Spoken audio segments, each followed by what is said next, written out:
Welcome to our third Farmers in the Field Regenerate Now learning event.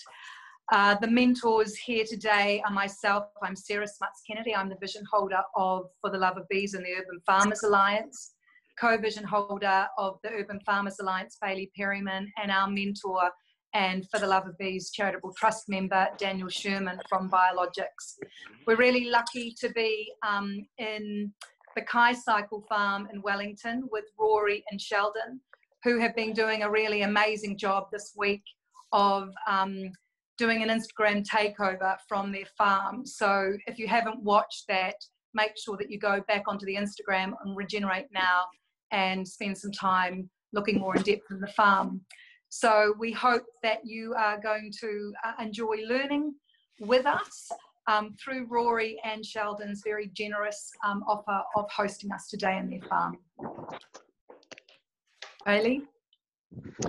You're welcome, everyone, and g'day from a cool easterly breeze of Christchurch. I'm outside because my kids are making a riot inside, but I'm really stoked to be booming in to the Kai Cycle site, and the team there is awesome, and I'm looking forward to having a tour and talking through some of the challenges and some of the triumphs that you're having.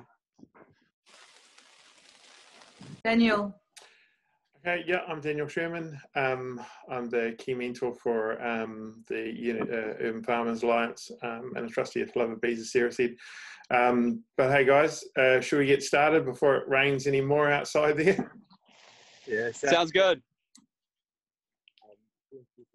Yeah, cool. So we'll just quickly start by introducing ourselves. It's a real pleasure to be on this. We're so grateful for the support and valuable mentoring of all of you, and yeah, it's exciting to be able to actually show on the ground what's going on, and hopefully get some awesome guidance on things we're doing. We've got lots of questions. I'm Rory, and I've been involved in this project for a year, initially as a cyclist in our composting operation, and since January as the co-farm manager with Sheldon. I'm pretty new to urban farming, have a bit of background in landscaping and other sorts of growing, but this is all pretty new to me, and so just enjoying the process of learning by doing, and experimenting and having fun. Kia ora, I'm Sheldon. I've been here at Kai Cycle for about 5 years since it began in 2015. I've done a lot of work in the composting areas, and in the last 18 months-ish have begun doing more of the work in the gardens, and as of January became the co-farm manager. Yeah, it's been an amazing journey over these years. My actual background is in pharmacological chemistry and computer programming, so it's a bit of a new playground for this part of my life. The weather has packed in a classic Wellington style, so we've got strong winds from the north, which is very common for our site. So hopefully you'll still be able to hear us outside. It's been beautiful every day for the last 2 weeks, promise. So we'll spin the camera around now and do a quick tour. We'll come over and start from the gate, and then just do a full walkthrough of the site. So we're in Newtown in Wellington, which is a central southern suburb, and we're on 1,200 square meters of council land with a mix of commercial and kind of residential neighbours. We've got 500 square meters of growing beds, and that's gradually increasing as we add growing beds around the perimeter of the property. So the growing beds are what you can see in front of you. They're it's organised in 6 blocks of beds and varying sizes. So some of the blocks have got 5 800 centimetre beds by 10 metres, and other blocks are wider, 1 metre and 1.2 metres. Anything to add on that? we're on the history of the land, as we understand it, is that it used to be a high flooded area, and we're on a very hard clay, and the main kind of sewer system runs below us as well. Yeah, and it's all on. I guess also to add what the last 5 years has looked like since this project started. It was a grass park here, just with the oak trees that you can see on the property, and a couple of park benches. When it was started, the farm was started under permaculture principles, and it was started to be a urban farm to supply to make green smoothies to be sold, and so it was greens oriented, and also for produce giveaway.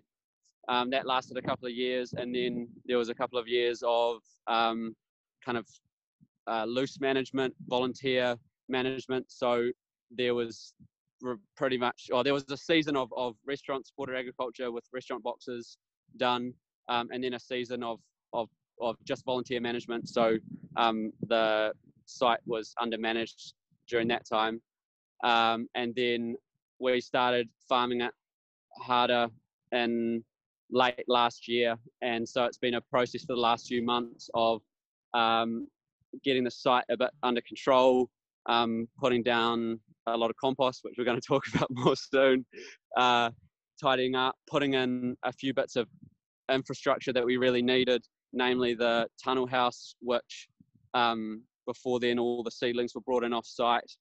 So that was a massive component of the urban farming process that wasn't able to be done here, and so that's been a big addition, and we're just still in the early stages of learning the seedling process, propagation process, and getting that up to speed. We've been putting our own seedlings in the ground only for about a month, so it's early days on that. So that is the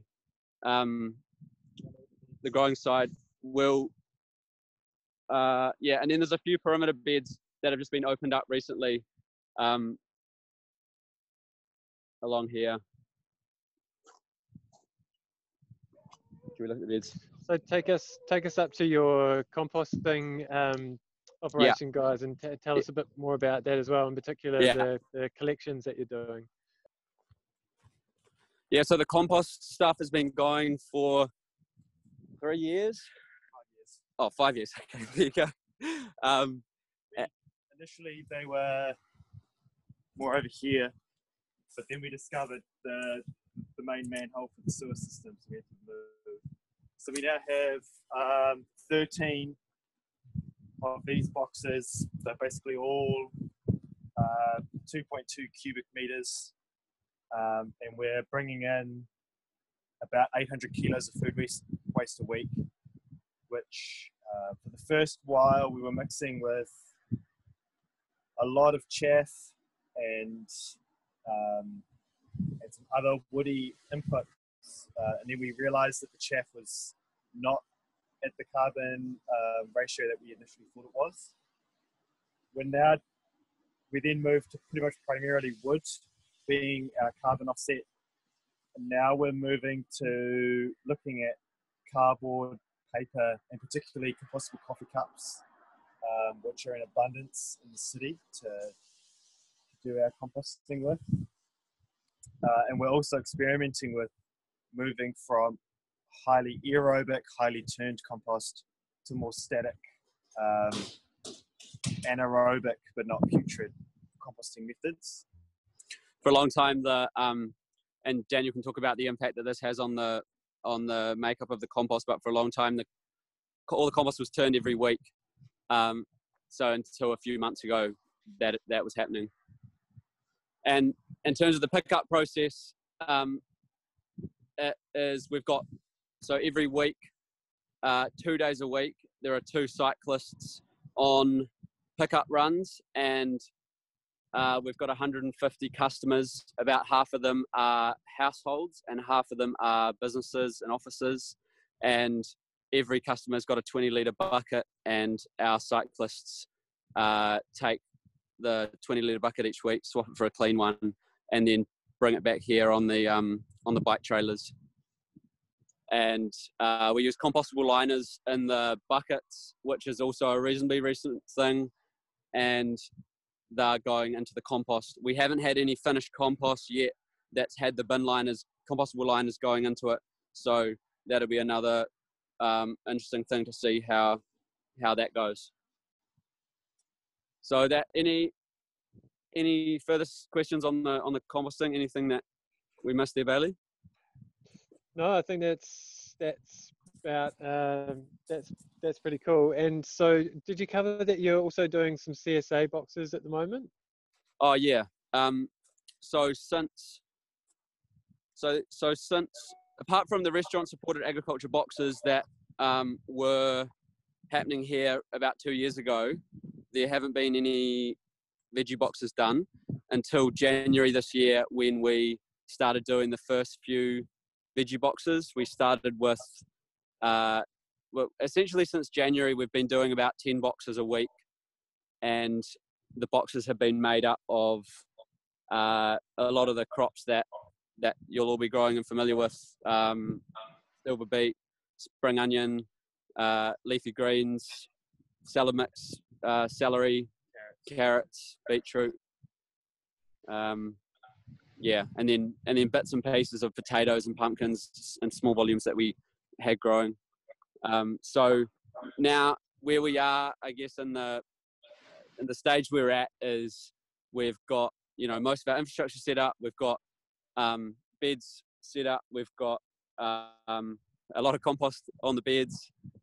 We've got a fair amount of crops in the ground, and we're just making decisions on the crops that we want to settle on to grow this season, with the goal of scaling up from 10 boxes a week to 30, and putting that within a CSA model rather than a weekly order model.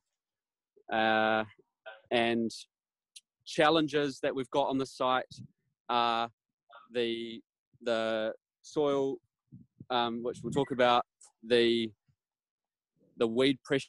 We've got especially couch grass or couch weed, twitch grass on this site that is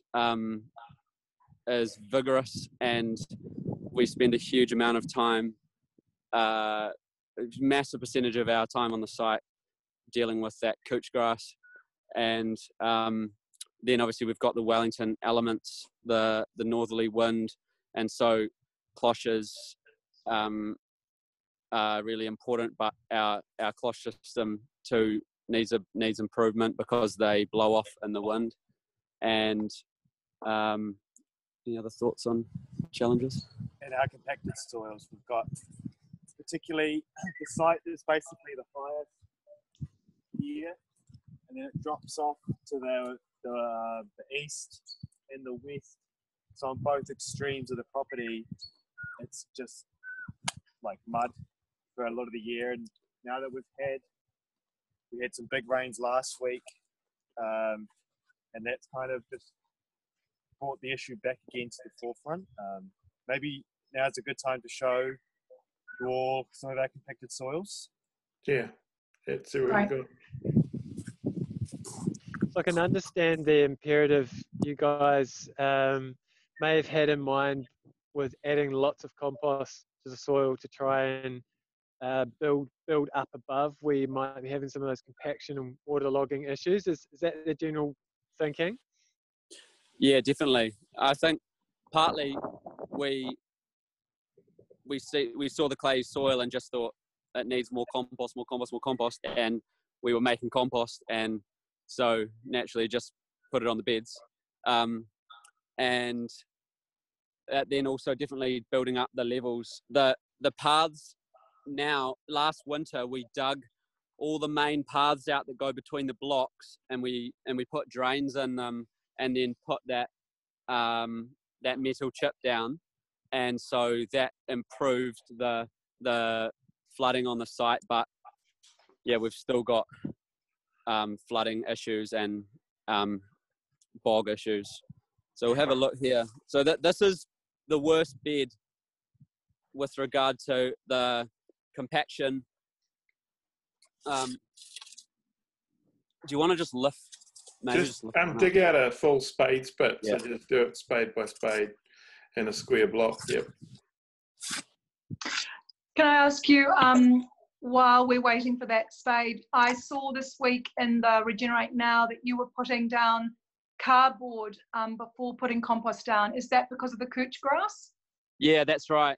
Like when these beds were first prepped 5 years ago, they were weeded, and there was a lot of volunteers involved in that, and they were double dug. Yeah, that's right.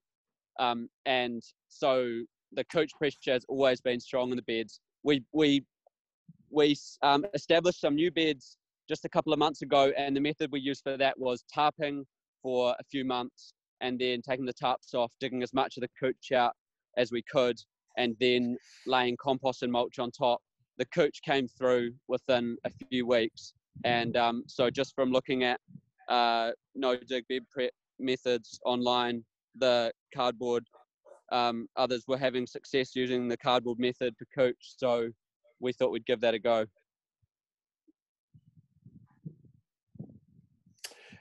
Just see if you can break that clod apart.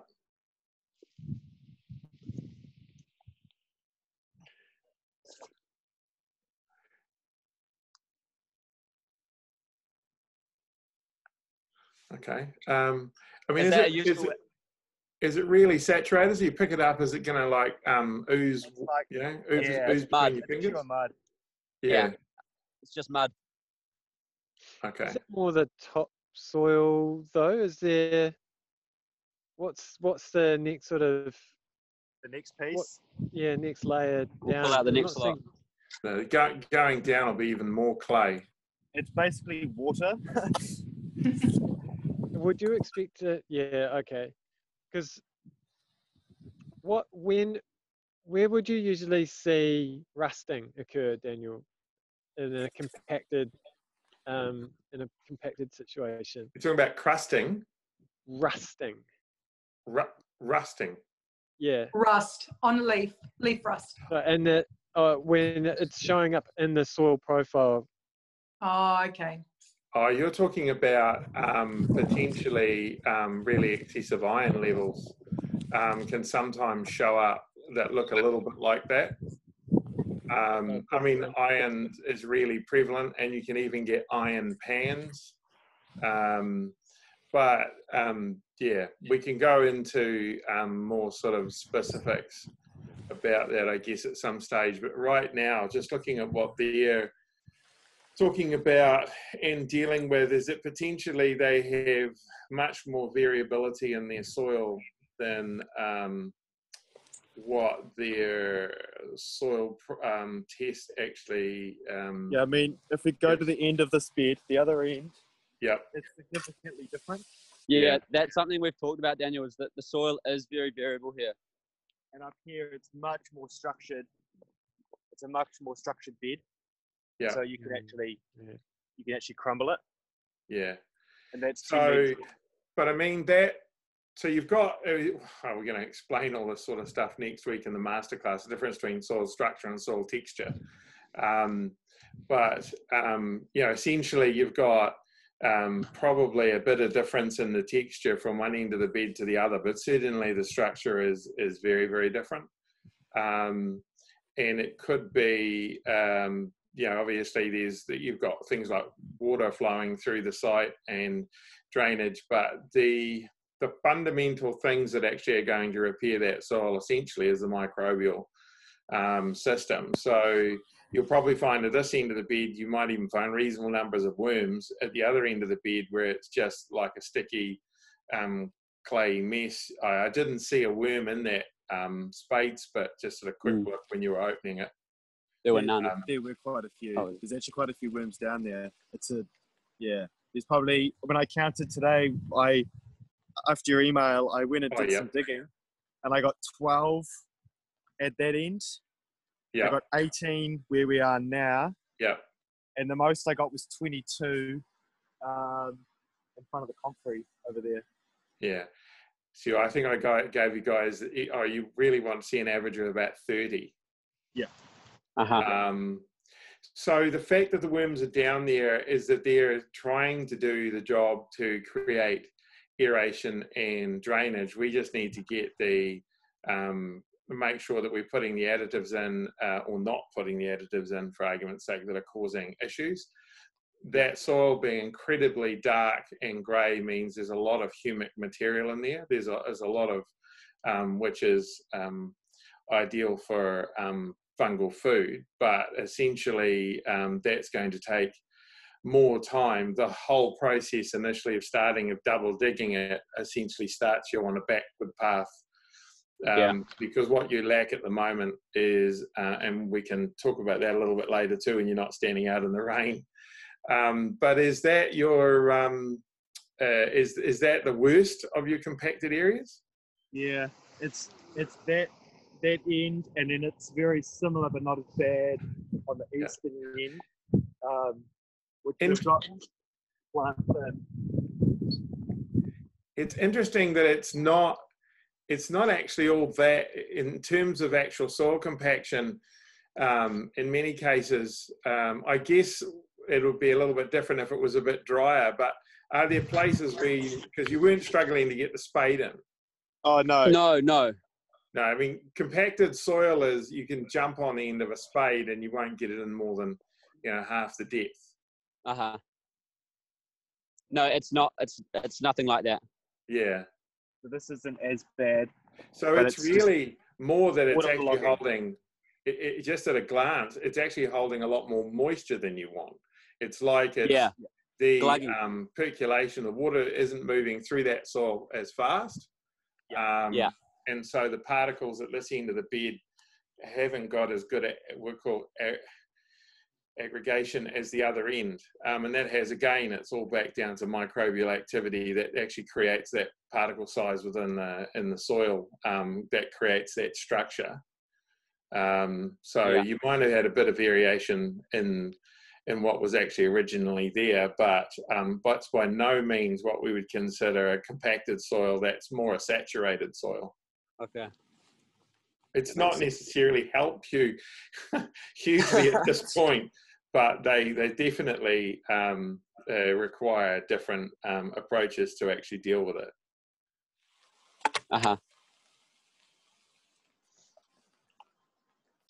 One of the things, really just a quick glance that you could do at those ends of the beds is potentially they could do with possibly we could use a little bit of gypsum in that situation, because you have got massively excessive potassium as well, and that is going to and it's very mobile. Potassium is very mobile, so you might find that the bottom ends of the beds are actually vastly higher than the top ends of the beds, particularly if the topography is kind of a bit looks like it's slope, as it slopes away. And it'll just follow the hydrological system in the soil, and you'll end up with that sort of chemistry being collected at the other end of the bed as well, particularly with potassium. So potentially throwing some gypsum at that end of the bed is actually going to be helpful. Okay.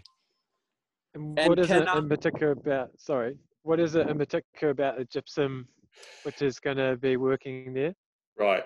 So we would, if you were short of calcium, we would use lime, but you actually have an ideal level of calcium on average. So what we're wanting to do is to use calcium sulfate in the form of gypsum, and the sulfate will bond with the potassium and make the potassium even more soluble. So it basically helps move that potassium down through the soil profile and stop it, and that process starts to help the upper layers of the soil sort of drain better, for a lack of a better description, but it's about getting the soil structure, in this case, improved with a little bit of chemistry. It wouldn't necessarily, you probably only do it once, and you could potentially do it in an area and then to see over one end and to see if you actually are getting the result that you wanted out of it. But certainly the other thing we can do is look at introducing, as I said, more fungi into the system, but also fungi will happen to love calcium. So you'll get a fungal stimulation, a stimulatory effect as well. The fact you've got worms there means you've definitely got fungi present. It's just that the soil wants to breathe a little bit more than it is, and so we need to try and open it up. And that's partly what the calcium molecule does, and the sulfate molecule helps reduce the excess potassium that you've got in that area. So it'll just help it start draining better. How quickly do you expect them to see a result, Daniel? If they were to put it on now, I'd expect them to see an improvement by spring. Yeah. And Daniel, can that be applied while there's plants in the bed, or do we have to flip the bed? You can. You just best to wash it off you can sprinkle around the plants and wash any off the plants just in case they get a little bit of burning can get from it if it's really dry. But at the moment, it shouldn't be a big deal. There are liquid versions of gypsum as well, but I tend to go for the easiest option you've got available, which is just a bit of powdered. You don't need a lot. I mean, I'll try and work out just how much you need per square metre in a second. Just quickly on the methods, I mean, a lot to improve or I think the standard thinking might be to chuck a fork in there and try and loosen up with a physical mechanical intervention as opposed to a biological intervention. Guys, Rory and Sheldon, what kind of, if you just mentioned if just flipping a bed, what kind of, are you tilling at all? Is there any disruption happening to the soil at the moment? But because of the weed pressure that we've got with the couch, where you get thick mats of the couch root weaving its way quite deep in the bed, that we have just like dug down to pull those out quite often when flipping the beds, thinking that either we do that and get as much of it out so that we can actually have a workable bed for cropping, or leave it and just have so much couch coming through when we have plants in there that cropping just becomes really difficult. So that's been one of the hard things and decisions, is we don't want to be, we want to be no tilling, but on beds that have the vigorous couch, we've really not known what the other option would be. I think as well, when we say flip the bed, we don't mean to flip the profile of the soil. Oh, yeah. Or just like flipping from one crop to another. Yeah. I understand. Yeah, nice. Yeah, I mean, in that saturated soil, any form of cultivation, any form of tillage is a complete waste of time. You gain absolutely nothing at all, even in conventional growing methodology. Even if you weren't talking about no-till, turning over a bed like that that's saturated does nothing but harm. You're probably better to, as I said at the moment, using gypsum sounds also very, very conventional, but it's potentially the quickest way to help open that soil structure up. And then what you basically want to do is look to plant things in there that are particularly aggressive, that can actually handle that sort of more saturated conditions, and try and mix up as much as you can, because it's the plant life along that will stimulate the microbial life that'll support it, that'll actually get that soil slowly being corrected. Your couch issue, the interesting thing is, yeah, I mean, the more you chop it and dig it and turn it over, generally most of the time what you do end up doing in many cases is just propagating it. It is a difficult weed to deal with. Lots of places I've seen in now around the world in that sort of situation is starting to use biodegradable sort of weed mat systems. And again, I guess what they're doing is they're achieving the same thing you're kind of getting with your cardboard, but without having heaps of compost piled on top of it. Yeah. You know, so they're actually still trying to plant into that soil. And the more crop, the more shading that you have, the more light that you cut out in that bed space, the less chance grasses like couch have to go. I'm not 100% sure. How do you find it thrives through the winter? Do you guys get any frost there? I get about 2 frosts a year.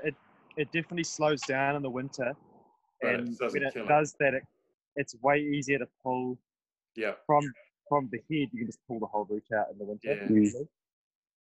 Yeah, It gets really weak.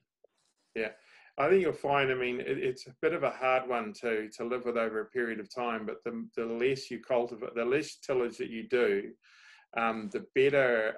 The argument also is that while you get I mean, if you guys want to go, hey, before we carry on with this conversation, is there anything else you want to see on the farm or you want to show us on the farm before we get Should we just, out of interest, show the bed that's got our compost on it, just to see the comparison? We'll just show you this block over here. Last spring, we completely covered it in our homemade compost, 10 centimetres, and the soil is really different in here.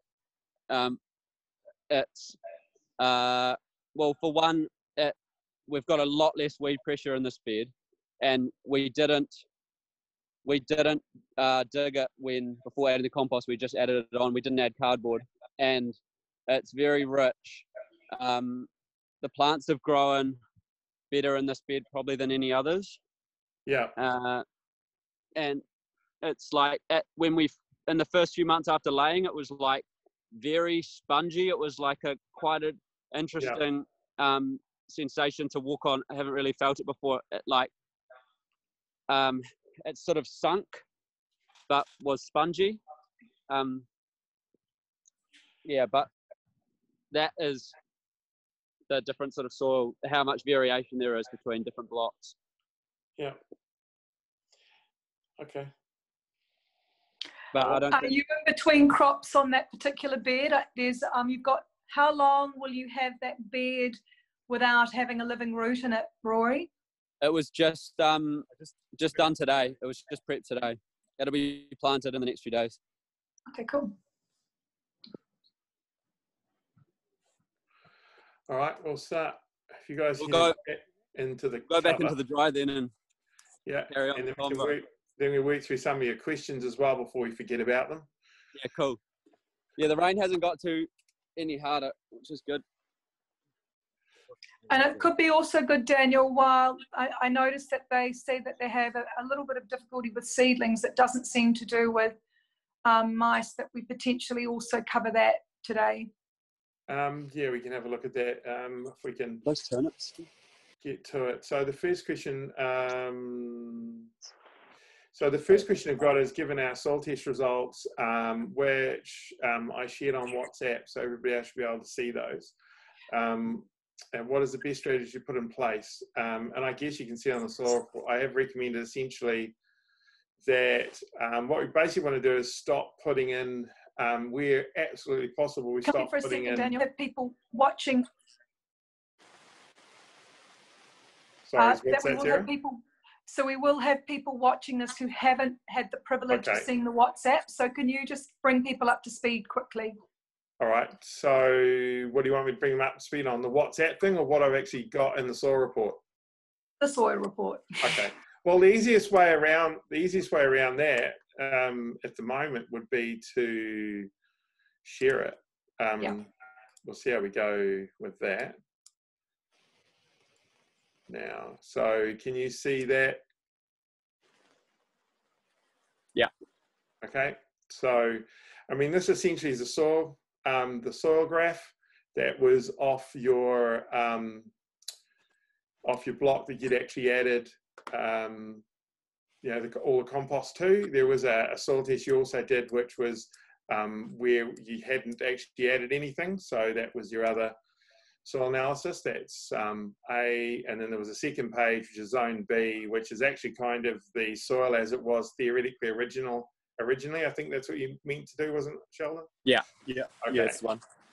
So, yeah, I mean, what we're looking at basically is trying to understand, you can see the differences, you know, so we added a lot of organic material, obviously, because our organic matter level has gone up, you know, massively from what was about 6%, way past the ideal of 10% on to 15.4%.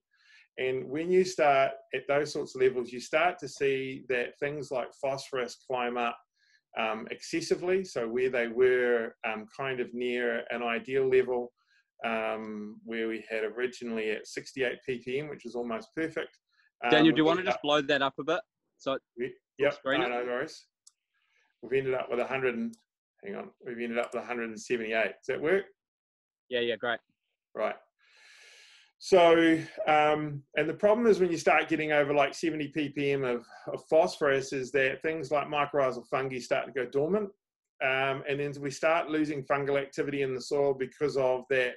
So it's counterintuitive for a lot of people to think, well, you're putting all this compost on, surely, you know, the worms must love it, the fungi must love it, there must be lots of fungi coming with it and all the rest of it. But what we actually do if we go over kind of really what the soil limit wants, or what the soil in that particular case wants, it's a lot less than what we imagine. So plants don't require anywhere near the level of nutrition that we sort of dream or think that they do, partially because we've sort of fallen into this belief of the fertilizer system, which is basically pouring endless fertilizer on as always required, even organically certified.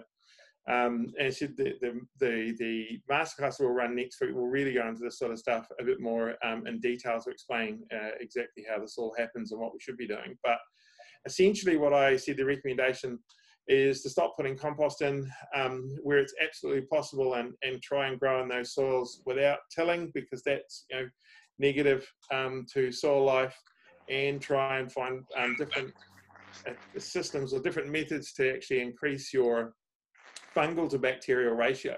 One of the sure signs that you have a lack of fungi is when you look at ammonium nitrate levels at 2 ppm and nitrate levels at 31 parts per million. And this pretty much tells us that given the 15% organic matter, we're looking at a soil that is largely bacterially dominated. And, you know, there's some really interesting scientific work that shows you how plants thrive, or you get far higher levels of production when you actually can lift that fungal fungal to bacterial ratio up.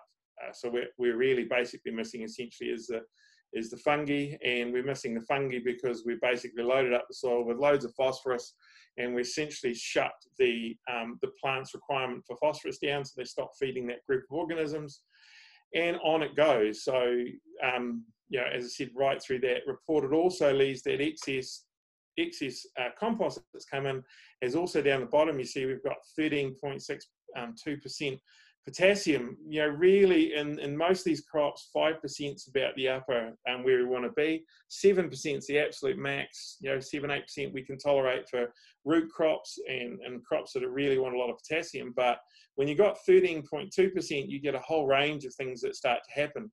One is that all that potassium has driven your pH up, because you've actually got the ideal level of calcium, ideal level of magnesium, but you've got a pH level. So if you had the ideal level of potassium, your potassium was sitting at about around because you got high sodium level, I'd say probably between 6 and 7.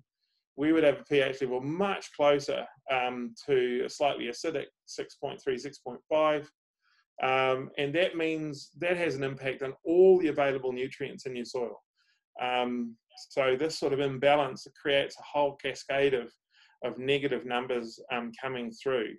So it really doesn't matter what the input is to a certain degree. There's this thing we call Goldilocks theory, which is everything should be just right. And when you overcook something, whether it be something that you think like compost that you can't overdo, the results are often tell a very, very different story. And of course, this imbalance of nitrates to ammonium nitrogen also sponsors weeds. You created basically the ideal soil to grow weeds, not necessarily grow healthy vegetables. You actually end up with vegetables that are quite weak on a pest and disease aspect. And there's certain things that all that carbon will buffer a lot of these salts, but essentially we need to start getting these things down, which means stop putting things in, and it will actually start to improve. Other than that little bit of the area that we talked about before that looks like potentially gypsum may well help speed that process up. But that's about the only thing that we can look to put in. The only thing you're really deficient in is manganese, which is an issue, but that's where the foliar program, doing some foliar feeding, it'll have a bit of manganese in there along with other trace elements. And so it'll make sure the plant's getting all the nutrition it possibly can, because it won't be getting it out of the soil very well at the moment. So we need to introduce that foliar program. So that was sort of your first question, I guess, and you're quite right. Foliar feeding is extremely important as far as that goes. Can I stop you there for a second, Daniel? Yep. Can you explain again for those who may not understand exactly why, to improve the soil, you stop putting things in and you start to work with the plant itself by giving it nutrition through the leaf? So can you explain how that functions, and also give an indication of the time, the duration of doing that you start to get a result? Oh, okay. Well, yeah, the primary reason that you basically start introducing nutrition into the leaf is because by adding any more into the soil, we're actually making the situation worse, not better, right? So we've already got a situation of lots of excesses. By trying to fix those excesses, because if we did a leaf analysis, we'd find all sorts of deficiencies across this crop, and particularly of calcium and magnesium, because the excess potassium, a whole lot of deficiencies in the ferrous elements like copper, and iron and manganese because of the excess phosphorus. So you've got a soil system that, if we get the plant to maximize its photosynthetic ability, which means getting its nutrition level up to as close to optimum as we can, we do that by using foliar feeding to improve the plant's nutrition and its photosynthetic capacity, because then it can feed more of its exudates. So its exudate production from photosynthesis, or so its carbohydrate production for photosynthesis, will go up because the plant's functioning at a much higher level. That allows it to feed about sort of 30 to 40% of those exudates, or the sap that it's generating, back down into the root zone. That is carbon that basically feeds the biological network in the soil. The bacteria and the fungi can grab hold of those exudates and these simple sugars and this carbon, and actually start turning them into complex nutrients they extract out of the parent material. And then you start getting the whole process functioning like soil is supposed to function. I don't know, did that explain it enough, Sarah? I thought that was very good. So I'm just going to simplify it. So what you're doing is you're giving nutrition to the plant through its leaf, because the soil system doesn't help to add it to the soil system. It increases its photosynthesis. So increases its photosynthesis, increases the production of sap, and then actually increases the exudate potential. And it's that, so you've actually got the plant is repairing the soil through its exudate production, essentially. Hey, while we're just talking about this, I'm just looking on the right-hand side. There are some questions coming in on the chat, and one of the questions I noticed, someone's asked, is a high amount of phosphorus in compost typical, or is it mostly from food scrap compost, and can different management techniques reduce the amount? Okay, anyway, he's then, oops, don't worry about it. Look, but that is a very good question. It is a good question, and we actually had a very brief discussion at the beginning of this, because high potassium phosphorus levels are actually quite common in compost, and you are correct in assuming that food waste compost typically tends to produce higher levels of phosphorus. So it means that you have to be aware of the fact that compost derived primarily of food waste will be higher in phosphorus. So we have to be careful with that. Animal manure based compost is often even higher in phosphorus. Things like chicken manure can be very high in phosphorus, but don't discount the fact that there is a huge amount coming through your compost. So that's, you know, I guess the answer to that. The other thing is potassium is also typical, but it's particularly typical where people use a lot of wood waste or wood chip in there as their carbon, or they've got lots of wood chip being used around the place. That tends to be correlated with very high levels of potassium over a period of time, which kind of stands to reason when you think about, you know, what actually constitutes things like wood chip. When you burn wood, what you have basically is ash, which is almost purely potassium in incredible soluble form. So, you know, it's potash. So you sort of have to think backwards from that to kind of make sense. Right. Should we run through some more of your questions? And just quickly on that, in the process of doing the composting with Foods Grade Compost, is there anything we can do to lower the high levels of phosphorus when making the compost? I'm not, so you see, funny thing here is you're making a really rich compost, right? Because it's got lots of phosphorus in it, that's actually really valuable. Phosphorus and potassium are actually two of the most expensive fertilizers, if you're talking conventional terms, to buy. And one of the some of the most widely used. So it just goes to show you the value of your compost, right? We can actually put a dollar value on it if we actually measured it, and in terms of what its actually nutrient value was as in terms of compost. So I wouldn't be worried. The thing you're doing is that what you've reached is a stage where you're still producing compost, but your current site really needs probably no more than 1 or 2 centimeters a year at most to actually maintain the compost level, right? But we actually want it to drop a little bit. So in the meantime, whatever compost you've currently got, that you really have to look at it. You've now got something you can sell. You know, and it has a serious value. So I'm not concerned about creating compost with massive phosphorus. I'm just concerned about someone using lots of compost on soil that actually doesn't need all that massive phosphorus.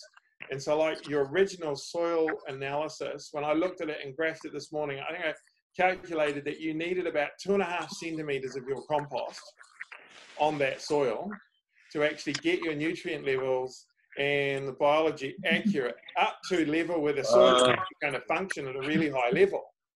And this is just really common. It's a really common mistake for people to make, thinking that you can pour on all this wonderful, fantastic compost and it must be good. And there can be, nobody thinks there's a negative associated with it.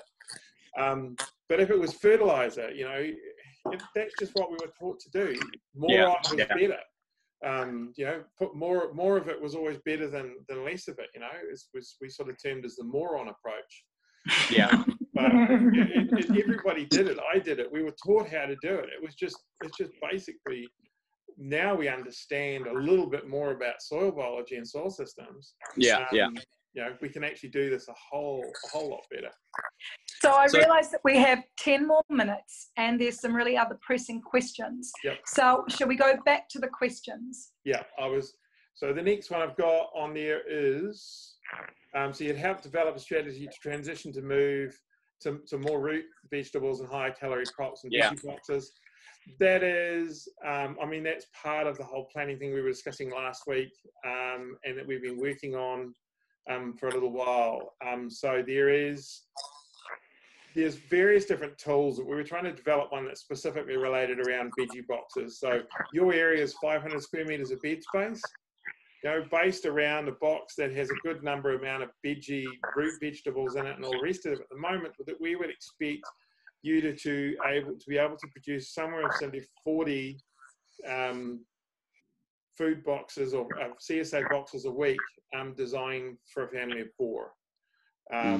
You know, at an average value of a net value to $40, which is what you guys are currently selling your veggie boxes for. The great thing about root vegetables is you've got loads of potassium and you want to get rid of some of it. The fastest way to get rid of it is to grow root vegetables. Any sort of fruiting vegetables come summer, tomatoes, you know, potatoes in particular are two vegetables that will actually need, that love a lot of potassium. They don't need the volume that you've got, but that's one way of getting it down. It'll take a few years to get those volumes to start moving down. You're not going to run out, as I said this morning, you're not going to run out of nutrition. It'll actually only get better as the levels fall, oddly enough. So, but yeah, it's something we all need to work on as to how we actually get these programs in place with the land area that you've got to maximise its production. But we can share a little bit of that as we go on in the coming weeks as to how that's evolving, that program. And we might actually do a specific masterclass around that very sort of topic. Oh, absolutely. At some stage when we think we've got it pretty right, we can we'll start working on it. Hey, the next question you guys got is barriers and hurdles of scaling from 10 boxes to 30 boxes a week. Just to follow up, Sorry, a quick yep. follow up on that one. We were growing those potatoes in summer, and we had those photos where we had yellowing, and your thought was that the sodium was competing with the potassium and causing some issues. That was before you did a soil analysis. Yeah, just before. Yeah, it wasn't. I was wrong. Okay. And that's what a soil analysis is so useful for. You can actually see there's no way with 13% potassium that sodium was giving you an issue. Yeah. The yellowing was probably more, if that was in the wetter, in the soils where you were struggling with drainage or something like that, that yellowing can just as be easy lack of oxygen. And there's all sorts of different reasons for yellowing, but usually lack of sodium will burn leaves. Yellowing or lack of potassium shows yellowing leaves on the bottom of the plant. I can't remember specifically, but if I said at the time, if it was your picture, I know I saw several pictures where it was clearly sodium, but I don't think, in the case of your picture, that there's obviously something different, because it is from your soil analysis. There's no way it could have been that. Yeah, cool. Right? Would we be better off growing potatoes in that really saturated soil, or our more compost concentrated soil? I would tend to grow something that is actually going to be that's really aggressive. That potatoes won't like that wet, that sort of wet feet too much. It depends what it's like in spring, because I mean, if it's wet now, you guys haven't had rain for 2 weeks. So I'm assuming that by the time it gets to spring, it's just a sodden mess. It's pretty bad. Yeah. So there's going to be times of the year where potentially the best thing to have in there may be some sort of cover crop that's actually establishing itself and helping repair that soil. So lupins are pretty tough. I found them pretty good to be able to handle wet feet. They'll grow even if you sow them out now. They've got really deep rooting systems to help sort of work that. But what you then want to do is you don't want to actually put that cover crop back in that soil. You actually probably want to just remove the cover crop completely and put that vegetation into your compost. So we're actually removing it and getting some activity and life to happen in that soil, because at the moment that it's struggling to do anything much. That's another another strategy for that area as well. It's hard to know, exactly how wet when you're describing it, but when I think about it, the time of the year at the moment, how wet it is, it's going to be, not somewhere you'd want to grow potatoes. You need to find something else to go there in the meantime. You might be able to get away with through the summer and corn in that sort of area. Blocks at the ends of the rows. That's pretty good at overcoming a lot of things like that. Over the summer, it's not too wet, but moisture is there, it'll actually benefit it. So you might find it, and that's pretty aggressive. Same thing though, take the plant away when you're finished. Cool. So the next thing you've got, we're going to talk, with the question we was asking was barriers and hurdles for scaling from 10 boxes to 30 boxes per week.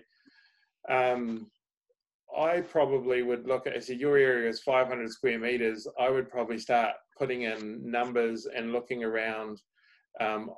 Where I would start is looking at 40 boxes a week and working backwards on the numbers that I need to plant and where I'm going to plant them and what that sort of looks like to grow. And that'll start telling you a little bit more. That'll give you more information about what the hurdles and challenges are to actually get that number.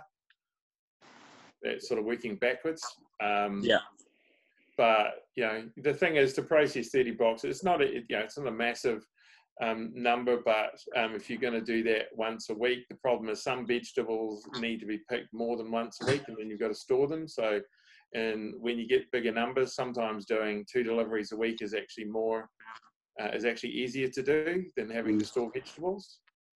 I think it's pretty much what Levi's doing at OMG. He does like 2, you know, even that sort of number, he's doing two picks a week. Because some things have to be picked, you know, every few days, and then you've got to store them for the whole week before you put them in a box. It doesn't work so well. Yeah. The 2 harvests sounds like a good idea. Your next question was, how can we best calculate crop selection to get the right volumes to fill 30 boxes? Well, that's the project that I was talking about before that we're working on, exactly that.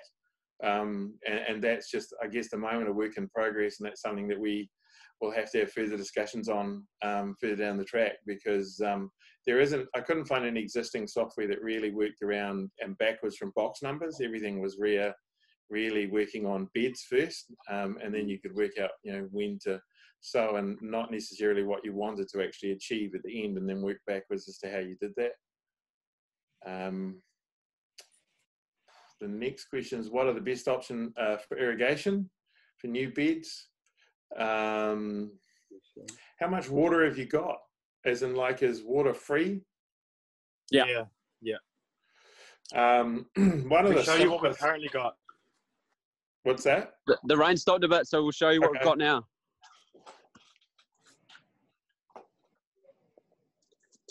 So we've got, this is one of the heads. We've got 3 circuits of heads. This is a 360 degree, it's got like 11 meters of coverage. And in the corners, we've got 90s. And then on the sides, we've got 180s. And that covers the whole production zone. So the beds are all covered, but it's for the new beds that we're adding on this side. Yeah. None of this. I know lots of people favour drip irrigation, and there are reasons for it. And in a small area like that, that might actually be an easier option. By the way, if you're putting any new beds in, make them wider. You've got too many paths and not enough beds. Yeah. That's just my general feeling on that. I like 1.2 metre wide beds. I work with them enough to know that you can manage it, and you can you just end up with less paths and more bed space.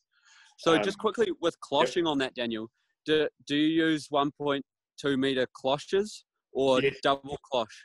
No, we use a 1.2 metre cloche, and I like the cloches that have a spring wire over the top of them, because they can actually, then you slide the plastic up underneath it, or the cloth, just as a preference, and they don't tend to blow away and will blow around.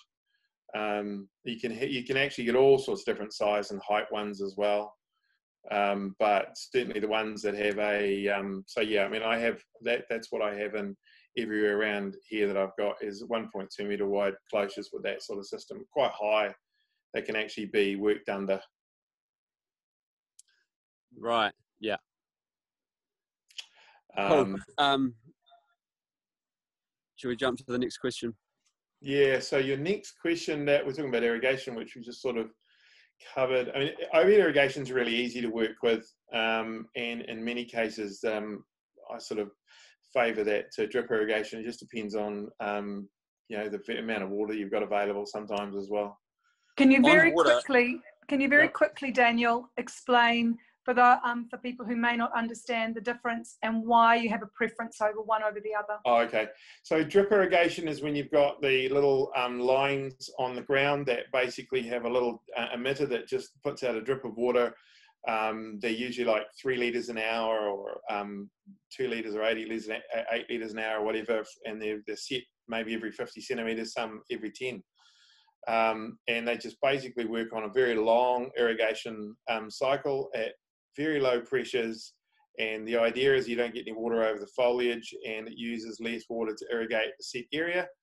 The overhead irrigation is what they were showing you before, which is a sprinkler which sprays water all over the place. Now, the reason I favour that is that because you can actually utilise that to actually add in things like foliar feeds. And although some of it will hit the ground, the vast majority of it is going to hit on the leaves. You can put biological food sources through them.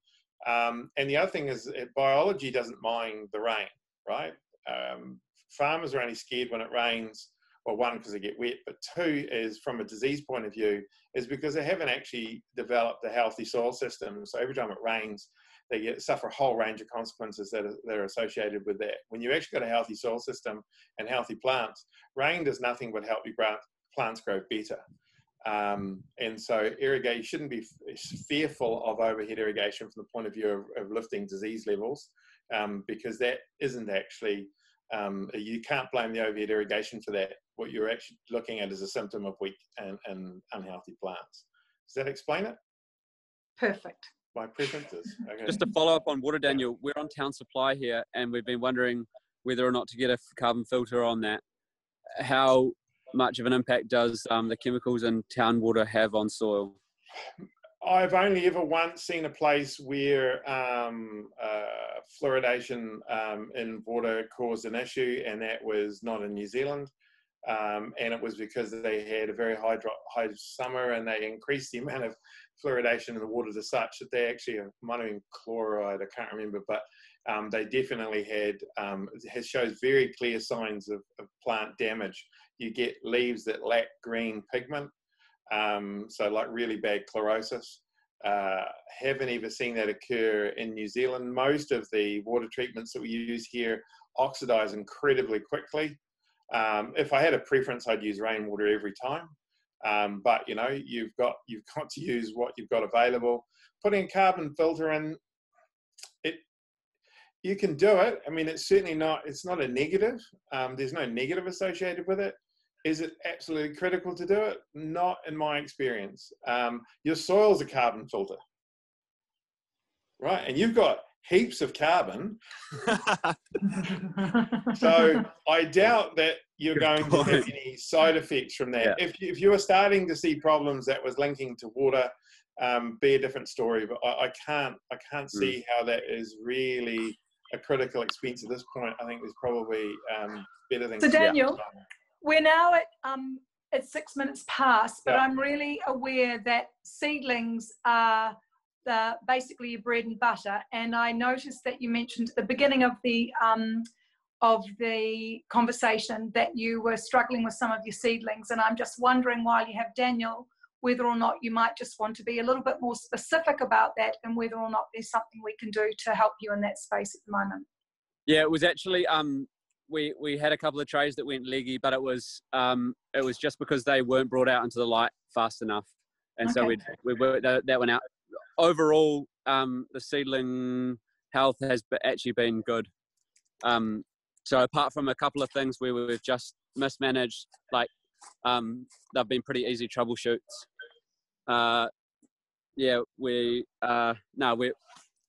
We're pretty happy with the seedlings.